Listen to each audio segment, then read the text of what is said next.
Hello and welcome to another episode of Future Learners. I am Brett Campbell, Chairman and CEO of Euka Future Learning, and I'm joined again by my beautiful co-host, as always, the founder and head of education, Ellen Brown. Come on down. How are you, Ellen? Yeah, very well, thanks, Brett. Awesome. So this, I say this every week, actually. This is an awesome topic because I truly believe it is. I'm going to hand to you to let us know, let the audience know, what are we going to be talking about today and why is it an important topic? Right. Well, we're going to be talking about the parent's role in learning to read. Learning to read's a bit of a mystery for most people. It feels like it's hard. It feels complicated. But I'm going to work with you today, Brett, to make that seem much more achievable and just to give parents the confidence they need as they're embarking on this journey, or if they're starting again because their child's already, started to learn to read but is having a few issues. So hopefully we can help out parents in that way today. So let me start by just highlighting a couple of key points to bring this reading topic to the forefront. Only 12% of Australian 15-year-olds are able to read at an advanced level, with children from poorer families 10 times more likely to have deficient reading ability compared to more wealthier families. There's a parallel as it relates to ability to read versus wealth, which I want to tap into that because I think there's such an easy fix for that, but we'll get into that. And another one is a report from the Grattan Institute says Australia is in the midst of a reading crisis. A third of children cannot read at their level of expected age, which is quite concerning. But let me throw a double-edged sword on that. Why is that concerning? Why, Ellen, right now in a world where I could almost talk to my phone and it can read me anything, why is reading important? Now that could be a 8-part mini-series, but let's start with why do you believe reading is important? Oh, that's a tricky one. Well, look, basically it's one of the fundamental aspects of communication. So not only obviously there's an enjoyment of reading, but being able to communicate well with people is absolutely essential when you want to live a fulfilling life. So from reading what's going on, the specials in the supermarket, to reading a novel or reading an article, or it's about being able to process information, and that's a very, very valuable skill. Yeah, I look at it through the lens of reading is an acquisition of knowledge, right? It's an acquisition of knowledge, and I believe knowledge is power, and power is the ability to provide. Now, break that down a little bit further is your ability to be able to consume information and then be able to take said information and architect your very own viewpoint on that, so that you are then not reliant on anyone else's viewpoint to say, follow me, do this, do that. And you become, let's call it a slave to the Pied Piper, right? So our ability to be able to, it helps us think, it helps us instill and distill topics, and I really think reading, and there's multiple forms of reading, and we can touch in on that, but the topic of consumption of knowledge, I think there's nothing really more important than that in many ways, because everything trickles down. There's not a book that you can't find right now that doesn't have information about something. Like there is every single topic that you could probably think of off the top of your head. There will be not only probably a book, but an entire segment dedicated to that specific topic, because there's interests out there and there's communities out there with that actual knowledge then turned into, I guess you'd say, an ability for someone else to consume and utilize said information. So I think it's pretty fair to say that most people would, if asked the question, do you think reading's important? They would say yes. However, the question that I would always say back to that, if I got asked, is reading important? Outside again, yeah, of course. I don't like to just give basic answers, so I'd take another complex route and I'd go, is reading important? I would say it depends on what you're reading, right? It really depends on what you're reading, because if I'm reading crime novels all day, every day, now nothing against crime novels, because I mean, those things sell like hotcakes. I'm actually blown away by a lot of different markets and books that they sell and interests and so forth. Now, there's nothing wrong with that. But if that's the only thing that you ever read, then you're going to have a very interesting outlook on like everything that you do within your life is going to be looked through the crime novel lens of an investigator solving a murder, right? Now, it does really come back to what it is that you're consuming, because I think that's a very, very interesting starting point, because I don't know what you're like, but I'd love for you to tell me when you're a kid. I didn't enjoy reading at all. I hated it. I couldn't stand it. I went through high school, didn't read one book. I did one book assignment, and it was about a horse that was going off to the meat factory, and the book was called Bow Down Shadrach, and the horse was called Shadrach.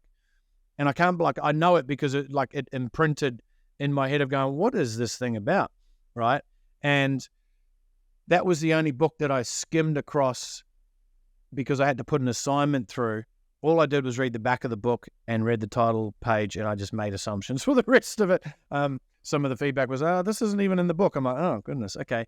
But the point was I didn't read because I absolutely, anything that was sort of put in front of me, I just had no interest in, right? Which is a very good starting point of, there's kids out there who just will read books, consume books at will. Now, I've read hundreds of books, but I'll never sit down and read a Harry Potter book. Because I'm like, wow, those are so big. Like, why would I even, I'm giving up 10 hours of my time to read about the wizard. I'd rather go and watch the movie, right? Now, again, that's because I have a different way of consuming information, and you're going to find your children have very different ways of consuming information as well. And most likely probably different to the way that you consume information, which is going to challenge your own thought process, etc. But what was your reading relationship as you were sort of growing up? Oh, look, like your book about the horse, I was interested in anything to do with horses. So if there was a book about horses, I'd read that. But I was an outdoors kind of girl. This one was going off to the slaughterhouse, Alan. You wouldn't have wanted to read that one. No, I did not read that. No, I read Misty, the Brumby story and things like that. But I was an outdoors girl, and I much preferred to choose outdoor activities to reading. But there are a couple of books that stand out in my mind that I recall as a youngster. I think the thing that parents, can find, certainly when their kids are starting to get to the reading stage, that feeling of, okay, I know, I want them to be able to read, and I want them to be able to confident, and I know, where do you start? That's the kind of question that parents are having. Now, what you were saying about making sure that kids are reading things that they're interested in, that's certainly a good start. If you've come out of mainstream school, your child's struggling with reading, and you're like, okay, we really want to make a change here. We don't want to see reading as this painful experience. Then start by saying, what is interesting to this child, and let's get a book about that. And that means that if Euka's got in their program a certain book and your child's not interested, reach out to Euka and say, look, my child's not interested in that. He wants to read this, and we can give you something that's called a choose your own novel unit. And that means that every child should be reading a book they're interested in. That's got to be a core thing. So there's two stories here. There's the one about coming to reading at the beginning, and then coming back to reading as a focus when your child's come out of mainstream school and might be struggling in that area. So I don't know where you want to start, but let's start with coming to the reading in the beginning, because I know the parents have got kids that are coming into foundation or grade 1, and they're like, when I was a teacher, one thing that I used to find really frustrating, or even now when we talk to parents, or when they'll say, oh, my child's in foundation or grade 1 and they're failing. And I think, what? What do you mean? And it was always to do with the reading, the way kids are learning to read in school. Now, that's changed a lot over the years. There's fashions in reading at school and the way it's taught. But one thing that's always been a problem is the speed.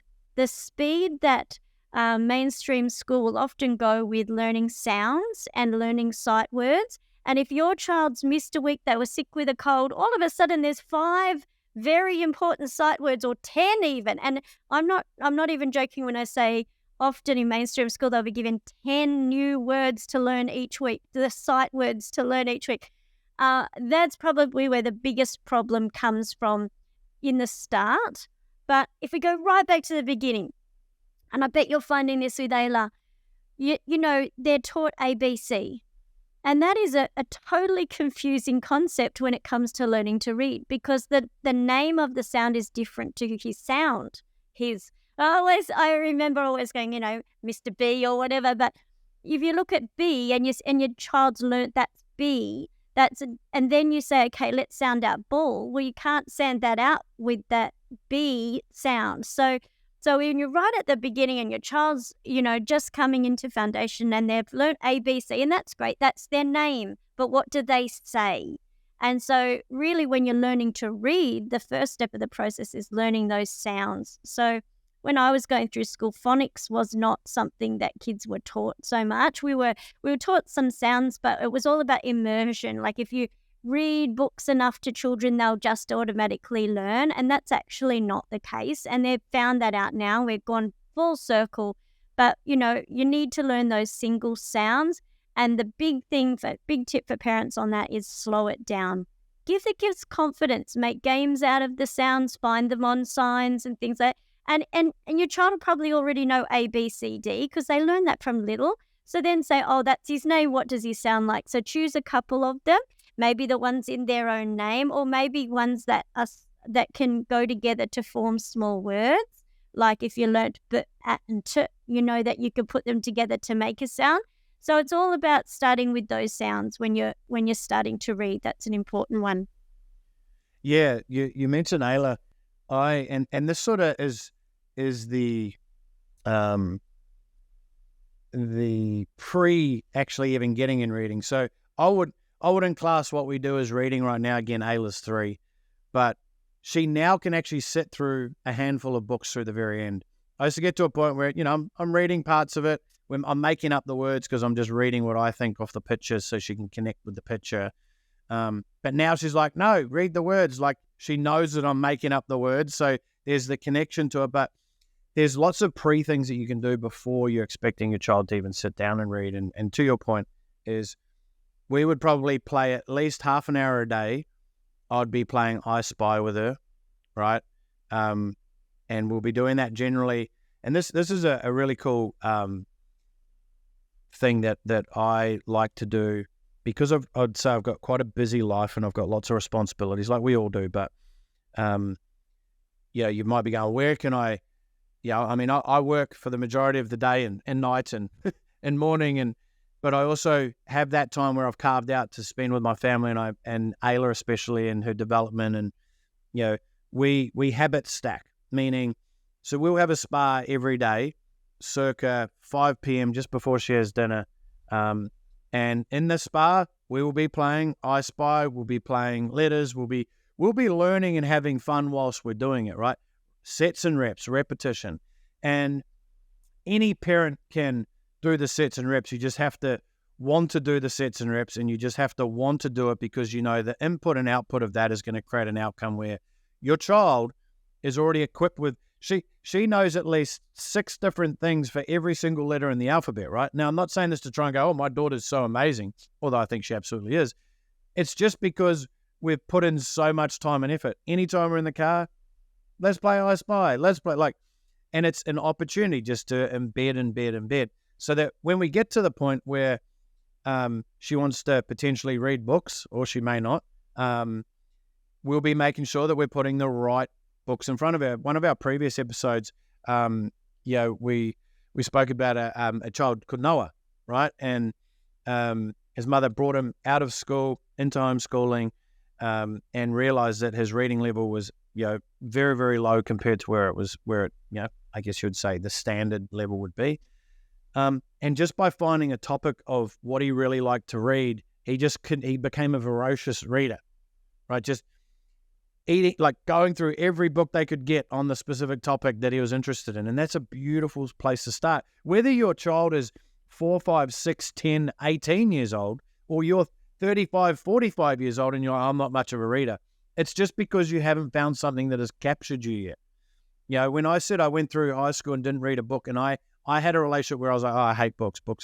That's horrible. And I seen this one book as I was flying over to Australia at the airport, and it was called The E-Myth, right? And it was the first ever sort of book, first book that I ever bought. And I sat down and I read it when I landed. I landed in Australia. I bought that book when I landed because I was on about an hour and a half train ride down to Wollongong to stay with my sister. And I started reading the book, and then my phone called and she's like, oh, where are you? I'm like, oh, I don't know. I looked outside and I was like, oh, I'm at this place. She goes, that's like 45 minutes past the stop. I'm like, what? I was like, oh, no, because I was so engrossed in this book that I just couldn't put it down and I lost track of time, right? And that to me was a realization of, oh, maybe I am a reader. I just haven't found the topics or books that I am going to be absolutely, infatuated with. And that just put me on a path of, okay, now I know the type of books that I really want to read. So it really is a great starting spot, is looking and choosing the right books. And again, you might go, well, books are expensive, this and that. Like, they can be expensive. But the other parameter as well is, if you look at it and you get any value out of a $20 book or even a $15 book, I mean, you buy them on Amazon for $10, sign up to Amazon Prime for like $6 a month, free delivery, or like, there's ways around this, right? You got to look at it as an investment into your future self. That's really how I view books. Very, very important. So what's your thinking around the consumption of reading, Ellen? So we're talking about, reading itself. 15 years ago, we never had the problem of a Kindle or an iPhone or, e-readers. It was literally, you got the hard copy book and that was it. But now there's, multiple different ways. There's even audio books now, right? There's some audio books that I really like and I can listen to via audio. There's some that I can't because I can lose concentration. So there's so many different modalities. What sort of thinking do you have for any parents where they're like, well, what option should I choose? Look, that's going to come down to the child. There's some kids that will absolutely take in what they're learning better visually. And then there's others that audiobook will work perfectly for them. And so there's not one right way, and there's not one that's better than the other. Once you've actually learnt to read and you've got that under your belt, well, that's a skill that you'll have for life. But then choosing how you best take in information, that's going to be part of your learning style, which we've done on another podcast. And I think that's important that parents realize that if a child's listening to an audiobook, and certainly the young people these days, they multitask. They actually, a lot of adults and young people do better listening to a story and doing something with their hands, whether they're drawing or doing something, and they'll take it in better that way. I know I do real well when I'm driving and listening to an audiobook. I take it in, a lot that way. So it's about saying to yourself, watch out for Alan on the road, everyone. No, I concentrate. But it's important to recognize that there isn't one right way. So allow kids to say, well, this is how I'm really enjoying to listen to the book or read the book, or doing it that way is really important as well. Yeah, absolutely. And again, the beauty of these different options is it's not a one size fits all. And as I generally always... Oh, sorry, Brett. I just wanted to tap on something that you had said that you did with Ayla. So what you did is actually you've combined those first two steps of reading naturally. You've talked about the letter names and the sounds, because you said she can say a couple of words that begin with the sound of the letter. So the letter B, she can say at least ball, 6. We're up to at least 6, Ellen. Yeah. I just want to make sure that the stats are out. Because it's fantastic because she's learning, yes, they have a name and they have a sound. And then from there, parents will help their kids learn sight words. They're the kind of words that, common ones. I think there's a top 200 list that we use in our reading program. And they're the ones that are most common in reading for children. And so those sight words are important because you don't want to try and learn to read by sounding out every word on the page. You want to know what and looks like, or I, or the. Those common words are important to actually know. But the other thing that you mentioned that you're naturally doing is shared reading. That is actually the fourth, I guess, pinnacle. So you've done the sounds, you've done the names, you've done the sight words, and then it's shared reading. And that there's nothing more important. I still love listening to audiobooks. When I was a kid, I loved when the teacher would read us a story at the end of the day. I just love the opportunity of listening and being read to. But if you've got a little one and you're going along the page and you're pointing to the words, because she knows the story, she knows when your words are wrong. As you're reading and you're pointing to the word, she's starting to get, we start on the left, we move across the page. Each one of those things on there is a word that's now connecting. So it's something that just can come so naturally if you're putting the time in with your little ones. I'll often put in the wrong word to see if she's paying attention, right? Make sure she's not slipping on the job. Yeah.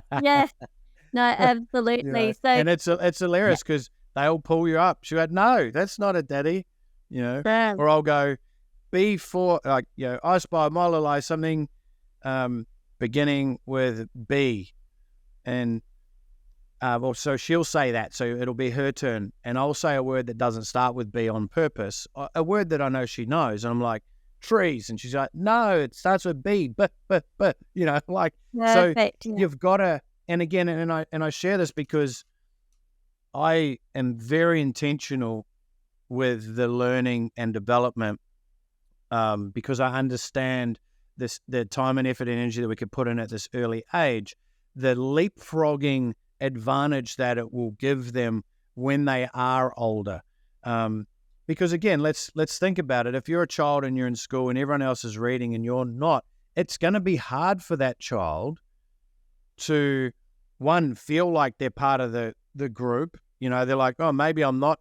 And they might be recluse and they don't become the person that we know that they can absolutely be and should be, right? And so I know every single episode we talk about this, I keep going back to this because I think this is the responsibility that we all have as parents is we need to put in the time, effort, and energy required to make sure we're setting our children up for success, right? Absolutely setting them up for success. And it's to your point at the start of this about reading.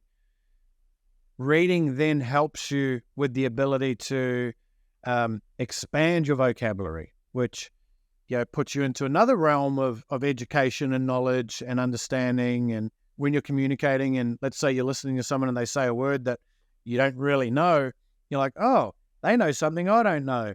And it has signs of intelligence and lots of other things. So there's lots of byproducts that come off the back of learning and understanding. And, for me, once I truly had that, and this was only in the last, probably 15 years. So, I was already an adult as I was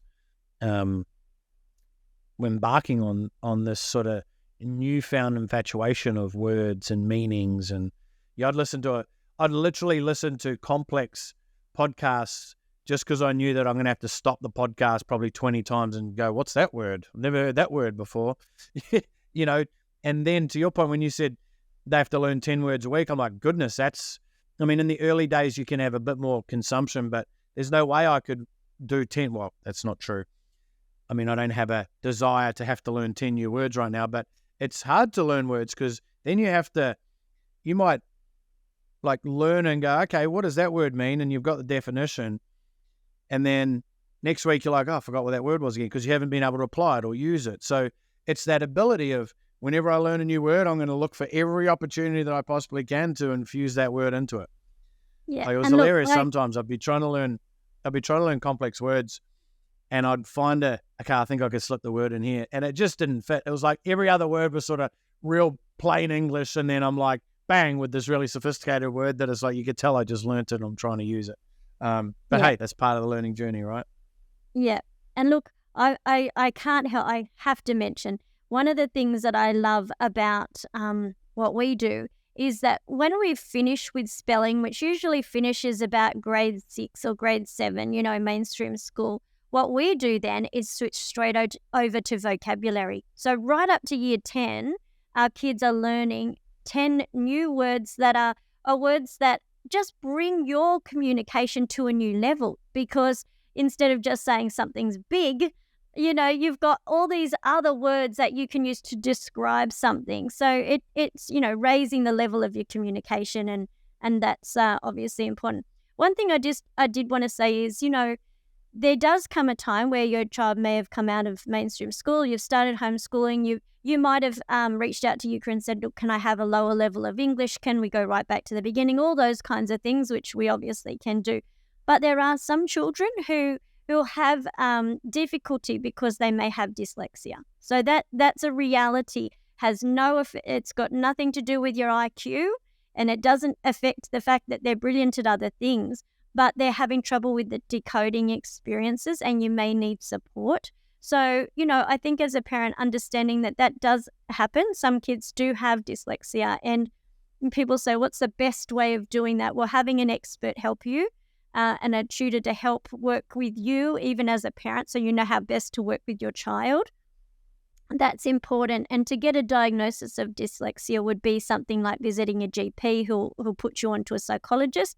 They'll do a few tests with your child and work with you to help out what's going wrong there, because you can't even imagine, as a person who doesn't have dyslexia, I don't know what it would be like to be looking at a word and just not being able to work out whether that's a B or a D, or, why it's all jumbled up. And, it must be a really complicated and a difficult situation to cope with. So, be encouraged though, because even though you can't cure dyslexia, there's certainly some really great work that's been done in that area that can help parents and help kids to absolutely fly past that challenge in their life. So that's a good thing to know too. Yeah, absolutely. But before we wrap this episode up, a couple of other tips that I'll sort of throw out as it relates to reading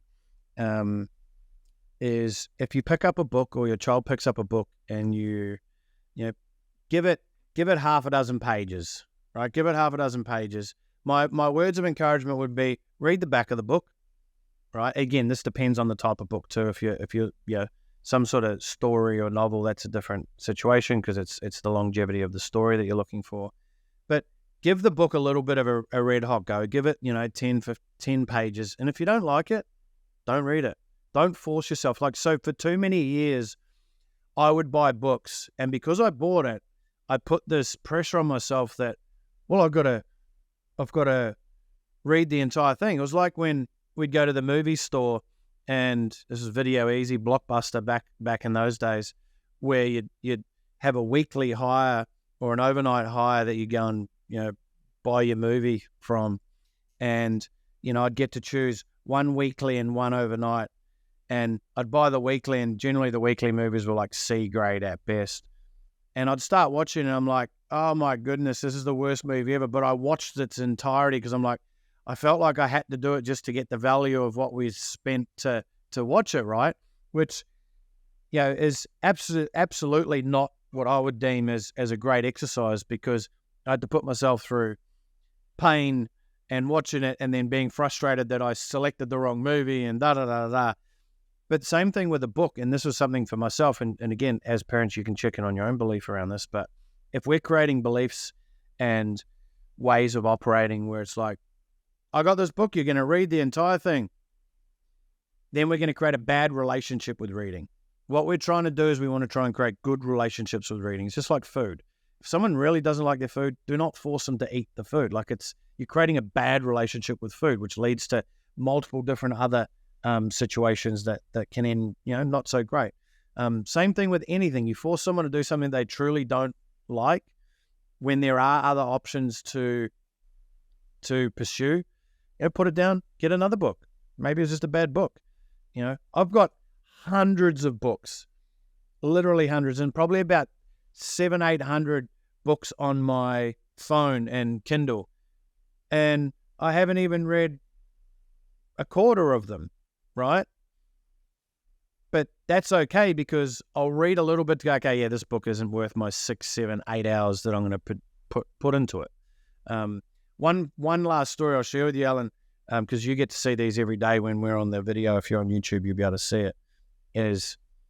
And this is all about perspective, right? These books that are sitting behind me on the shelf here, they're actually the Britannica World's Greatest Book Collection.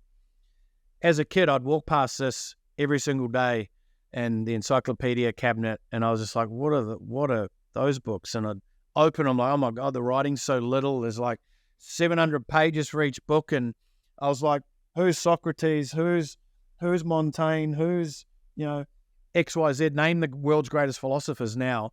And it got to a point where someone was in an event and they were going, oh, my favorite book collection is the world's greatest book collection. I was like, they look like the ones that I've been walking past, for the first 17 years of my life, and never paid attention to them. And I hopped on the phone straight away. I said to my stepdad, can I please have that book collection? Right. And I was infatuated with it because I'm like, but it was because I was at a time in my life where those books now started to have some meaning.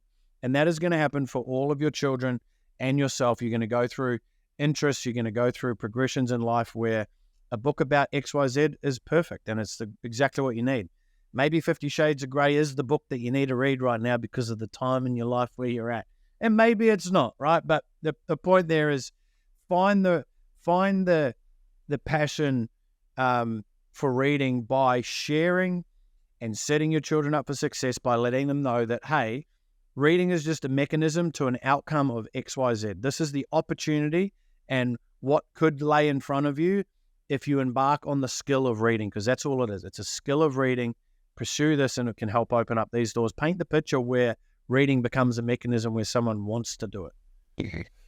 All right. Any final thoughts, Ellen? Yes, hot tip. Go and visit the library. It'll blow your mind. They've got audiobooks, they've got videos, they've got movies. Everything that you could want is there. There isn't a child that won't love a book if you've got the right book. So that's my hot tip. Yeah. Another hot tip, just go to YouTube, type in the book, and then go -audiobook, and there's probably a very, very, very high probability that book is already there and you can watch it for free. All right, with that being said, thank you for tuning into this episode. Hopefully it's brought some value to you. Alan, I love talking about these things. It gets me excited. Makes me want to go and read a book, actually. So with that said, thank you so much, and we will see you in the next episode. Ciao.